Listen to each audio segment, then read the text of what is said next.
Hola, this is Ruth Finsway. Yo hablo y tú?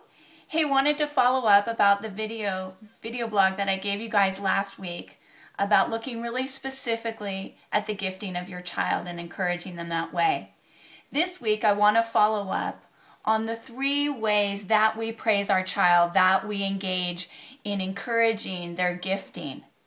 Now, it's really important that we get this right, because we are accustomed to giving kids very general feedback on what they're doing and to praise them in very general ways. So today I'm going to talk about 3 powerful ways that we can praise our children. We want to be specific, we want to be authentic and sincere, and we want to encourage effort over just the fact that they're good at something in a very general way. Effort's super important. So let me unpack these. The first thing, you want to be really specific. When you see your child accomplish something that you want to address and you want to praise them for, tell them exactly what you see. Don't say, "Wow, you got an A, you're such a smart kid." What does that mean? What does it mean that he's smart? That he filled the bubbles in right? No. Maybe it's that he's really good calculating numbers. Maybe he's a great speller. You say, "Wow, you have a big vocabulary and you can spell all those words. Good job." Give them the really specific feedback of the skills that they're demonstrating that they're doing good. So that's one thing. Be specific. Second thing, what you want to do is be authentic and sincere. Now, sometimes as parents, we want to bandage up their feelings and make them feel good. Now, this can come at a cost that isn't one that we want to give our children. If they don't do a good job on something, then we'll get into number 3, how you encourage effort. But in number 2, be authentic.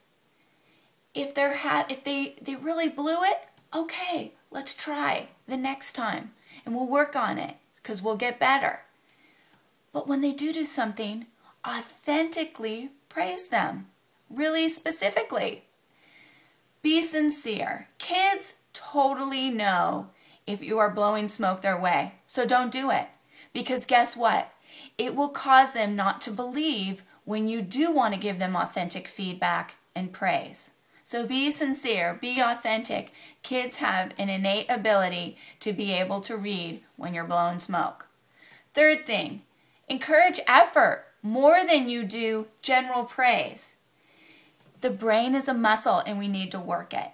And kids need to build a sense of internal control, that their efforts can cause results, that their efforts can cause them to learn. Their practice and efforts in a specific skill can cause them to get better at that specific skill.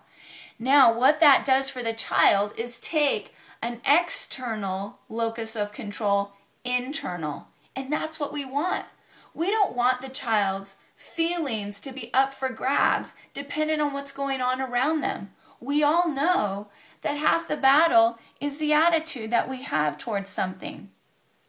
My personal story is I took something that was really hard for me with something that was really easy for me and made a business out of it.